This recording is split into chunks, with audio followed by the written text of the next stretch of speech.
speak in English, I'm afraid. Apologies in advance. Anyone who's heard me speak in Italian will know that's a good thing. My name is Boas. I work for a small company called Happy Worm, and it's split between Florence and Edinburgh. We make a lot of different things. So the thing that has been downloaded the most has been jPlayer, which is a JavaScript library that uses HTML5 audio and video to produce players for the web. And that works at the moment with jQuery. So we've had a lot of experience with audio and video, especially HTML5 audio and video. We actually started before these things came out, and we started using it with Flash. So we have a Flash fallback built in. Anyway, I'm going to talk about this subject. It's a bit of a battlefield at the moment. It's not all the browser makers have decided how they want to implement everything. There's standards there, but it's all moving very, very fast. And if anybody wants to use HTML audio and video, they need to know a few tricks. And along the way, we've learned these tricks. So I'll get started.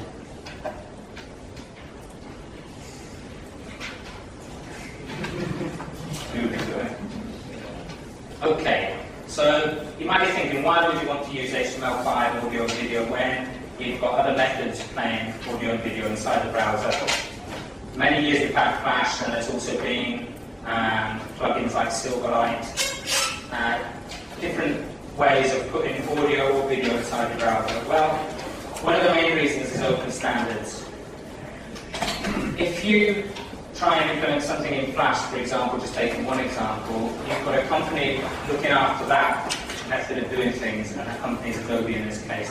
When you've got standards, open standards, it's very important that a lot of different companies are coming together to decide their standards. And so the input of the community is also taken into account. So it's not just companies, it's community, and also things like accessibility. We make sure that that is involved at the very start. Also, if anyone's used Flash at all, or any other way of embedding audio and video, you'll notice that it's not a very transparent way of doing things, because you can't really view the source. It's a closed system. It's actually compiled in a certain way. With HTML in general, you can always view the source, and I think it's very important for us to move forward, that other people can look at work that's been done by people and go forward looking at their source. We also have better page integration. It actually becomes part of the page as opposed to a black box within a page. And we have better integration with other elements of HTML. So you can use video, for example, with Canvas, and you can use it with WebGL, and just mix all these different bits together, and it becomes greater than the sum of its parts. Okay.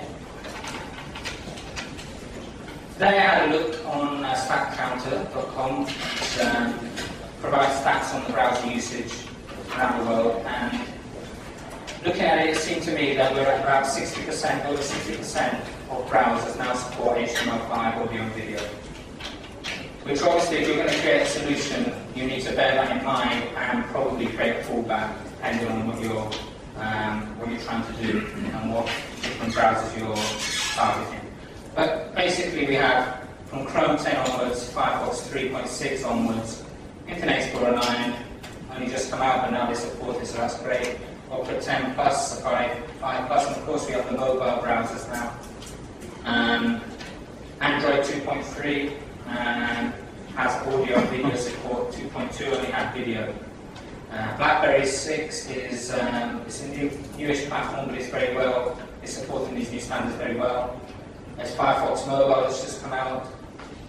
iOS since 4 has had this capability, and there's Opera Mini and Mobile. Okay, I'm going to show you a bit of code now. This is basically introducing to you how it would work with audio, but at the same time showing the simplest possible fallback.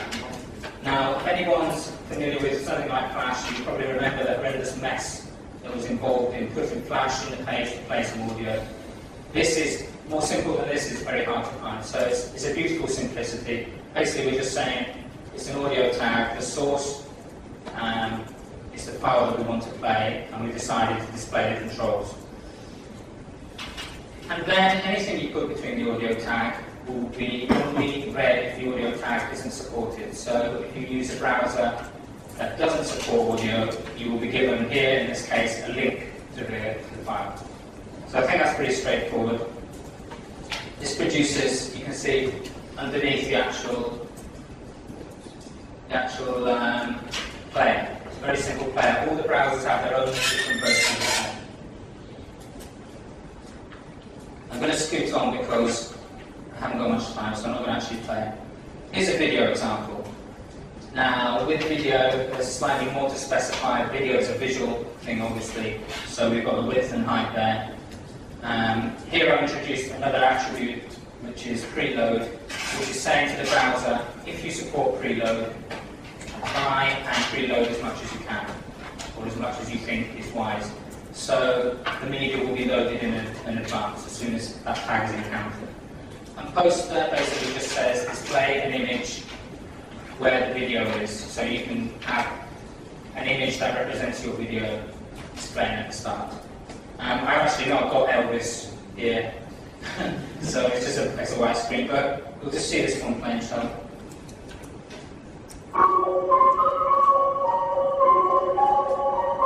So you've got the usual controls, the play and doubles as a pause. You know that the notes, you've got volume there.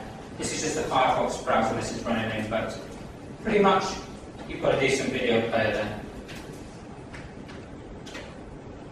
Okay, I'm going to rush through these because we haven't got much time of it. The point is not really to talk about how to understand every single part of the HTML5 audio and video spec, more what problems you're going to encounter when you're using it. So I'll just go through them quickly, and these are not all of the different attributes and properties. You've got the source, which is the URL of the media. Autoplay is pretty much self-explanatory. It will play as soon as you put that in. Loop will make it loop. You've got controls, so if you want to display the controls you can, or not. You can have it so it's muted. You can actually define what preload state to be in. None. Metadata, just enough data to know how long the material is. Or auto, which is kind of letting the browser decide. And then you've got type, which is basically the codec and the height and width. And some more attributes. Looking back just then, those are content attributes that you put inside the tag. So before you saw controls, there's other attributes that you use more from JavaScript. So you've got things like current time, which shows you the current time. You can change the volume, muted again, and then duration, which is just the length. And then finally, some events that you can use. You can capture events, what's happening with my media. It's playing, it's pausing, it's ended. What's the progress? Is the time being updated? Okay. So let's have a look a bit at the biggest issue now with audio and video, and that's the fact that the different browsers, makers and vendors have not agreed on one standard. So if many people will be familiar with something like image tag, and we can quite happily put something like a GIF in there, and it will work on all browsers. Unfortunately, all the browser makers haven't come to a consensus on what different codecs to support, so we have a situation that is fragmented, and this is probably it. You can basically see that Firefox and Opera have decided to support the open orbit standard for audio, and Chrome is also supporting that, but on the other side, our Internet Explorer, which supporting AAC and MP3, and obviously Safari supporting those two. So you've got a neat split between two camps really, with Chrome sitting in the middle, supporting most of the formats. Which means for the developer that really if you want something to work across all browsers, you have to create your media in two different formats. And so this is a quick example of how you would do that. There's an actual tag that goes inside the audio tag, which is a source tag, which allows you to specify more than one source. And this is how you would do it. So you would create your media in MP3 and then have an old person. You would upload them to your server probably, and then you would reference both of them. If you gave it a type, it might make it easier for the browser to figure out if it can play it or not, but it's not necessary. That's just an example of how you would use type. And so at that point, if the browser supports MP3, it will play the MP3. If not, it will use the bulk audio.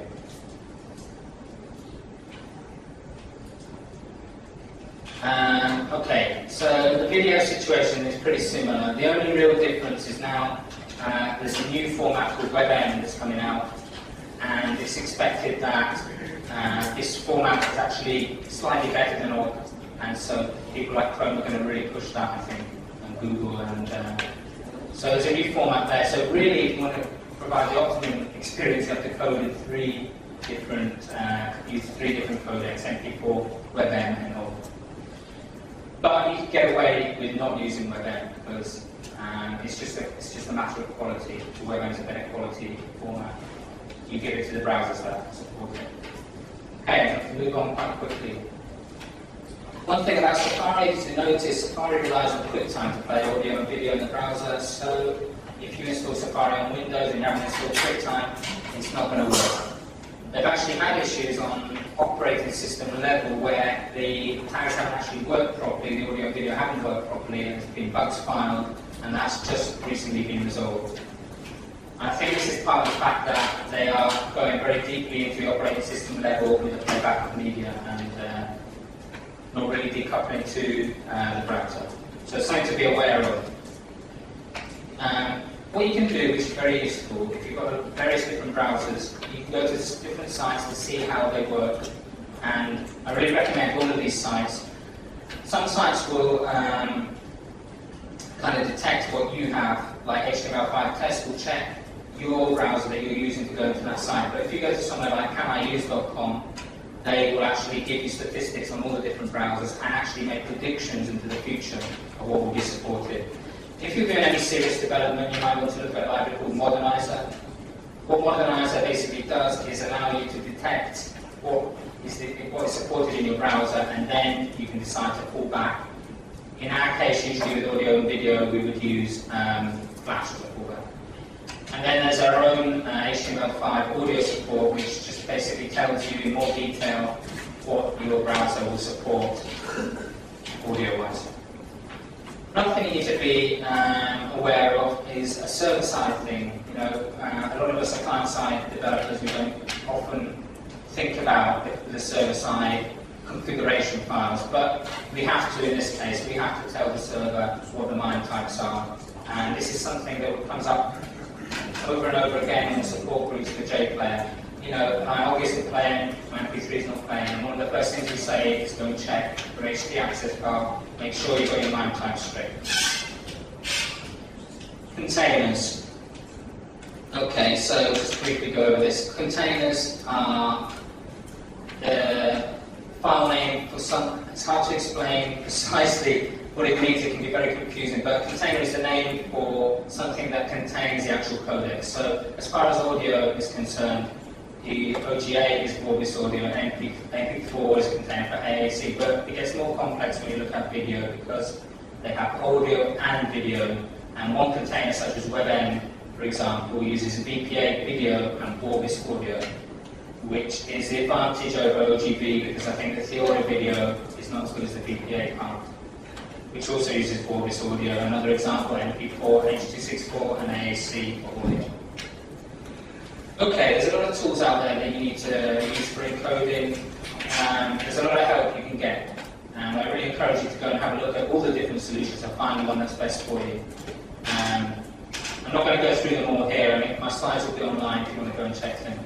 The last two are interesting because they allow you to host your media. And maybe with Bitly you upload once and then it provides different versions, all the different versions that you need. So it's worth checking out these. But obviously you have to bear in mind that they're then hosted on another domain. But I think with archive.org you can actually download them as well. So at least you need to have a look and see what's going to suit your solution. Another thing people want to do a lot with audio and video is streaming. Stream is slightly different to just having a file on a server because the file is being created in real time in theory. So things like radio or streaming. Streaming can be difficult. You need to have a look, and it really depends on the server that is providing the streams. There's a lot of stuff out there that is left over from Flash that won't work now with audio and video, so you need to look. and check out and see what works. At the moment, things are getting better. In general, MP3 seems to work. I've noticed ASC now. In newer browsers, it will work fine. All the browsers, you might see problems.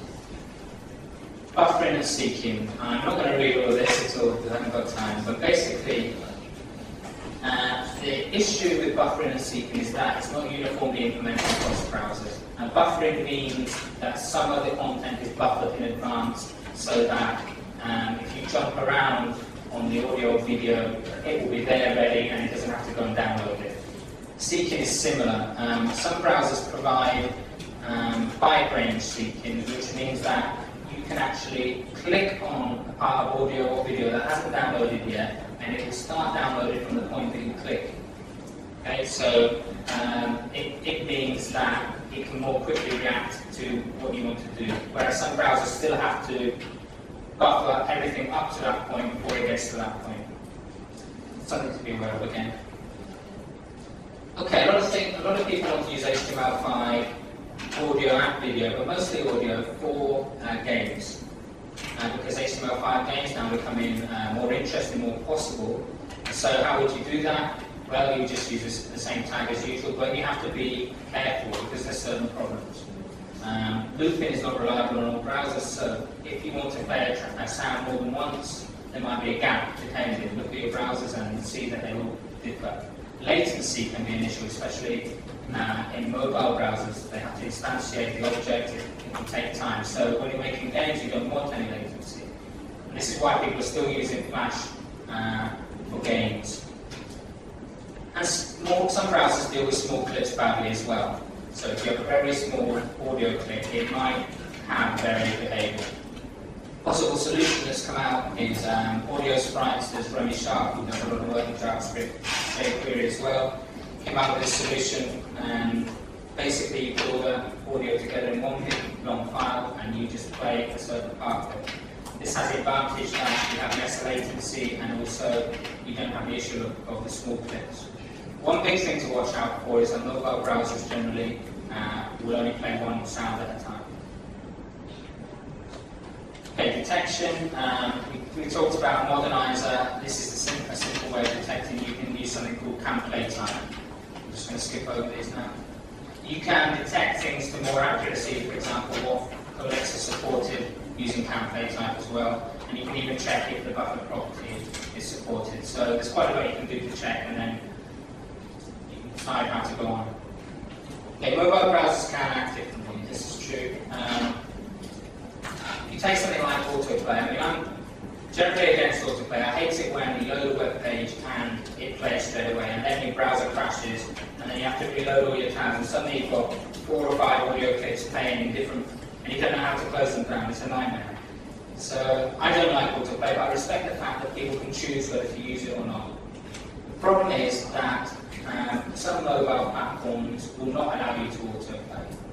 So if you have some sort of application that needs to autoplay, for example, a game, it won't work. It has to be initiated by the user, some sort of user event, and then you can go on and play sounds.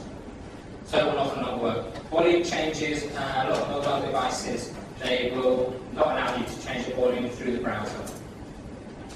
So it's almost as if you create a player and half the stuff isn't actually active. Can't play more than one file simultaneous. The video as well depends on tablets and more phone-line mobile devices. It might be popped up in a separate window. So if you have something that you're trying to integrate into a page, you might be limited by the mobile platform. Of course, the reasons for this are the size of the screen, but general reasons are that people will pay for their internet bandwidth usually per megabyte when they're using a phone. So they don't want to put autoplay on it because they don't want people to start forcing them to consume media. Okay, quick notes on Android. I think I talked about this. Android 2.2, video only, 2.3, video and audio. So you have to watch out for that. Android also requires the metadata, which is that describes the data about, it tells you how long the clip is and other various things, so you can say straight away what it is. Advanced audio APIs. Okay, this is something that's just coming out now. You can actually analyze the actual sound, and you can do things like DSP, is very interesting. You can react in real time to the audio. So you're getting to a point now where we're almost where Flash was about 5 years ago, 10 years ago. The thing to say about all this, about Flash and about native audio and video, is that it's moving very fast now. So it's taken a while to get off the ground, but now I think in the next year or so you'll really see all the capabilities that we saw for Flash being present in the browser. The other thing about the audio API, briefly, is that they developed a different one for Firefox and a separate one for WebKit. So you need to use a bridging library, which do exist if you want to use both. But this is very experimental stuff. So what's coming around the corner? There's real-time communication, so you'll be able to use the camera inside your laptop and use the video elements of that, similar with the data device API. There's the audio API enhancement, so you can do extra things, like you can analyze the sound in real time. You've got media fragments that will download a bit of media, but not all of it. So you just want to take 3 seconds from 40 to 43 seconds, it will take just that part. Media annotation, so we're adding related data to media. If you ever try to search for audio, it's very difficult. It's going to get better. And things like text track resources, VTT allow you to put subtitles and stuff like that. Okay, libraries can help. This is really what we do. We create a library that takes the pain out for you. It kind of does various detection. It falls back to Flash automatically. And you can also create an interface that will look the same on each browser. And that's what jPlayer is. There's also other interesting projects out there. I've been working with a library called Popcorn, which allows you to trigger events when a certain part of the video or audio track has been played, and then you can kind of go to YouTube, or you can go to Google Maps and display positions. You can really integrate the whole experience together. It's worth checking out. It's an open source project, and they've got a great community on IRC. And then there's a DSP.js, which I'd recommend if you really want to play about with the advanced audio, but this particular one only works on Firefox 4 and 5. Okay, that's it really. There's a bit of further reading there. Put my slides online so you can go there and click the links and go through, but that's about it. My name's Boas, as I said before. Check me out on Twitter if you want to find out more about this sort of thing. Just follow me on Twitter. Our library is available at jplayer.org, and I blog at hackerwork.com. Thank you very much.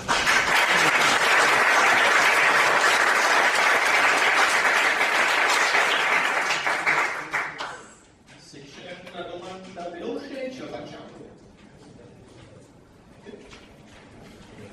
Ecco il fortunato.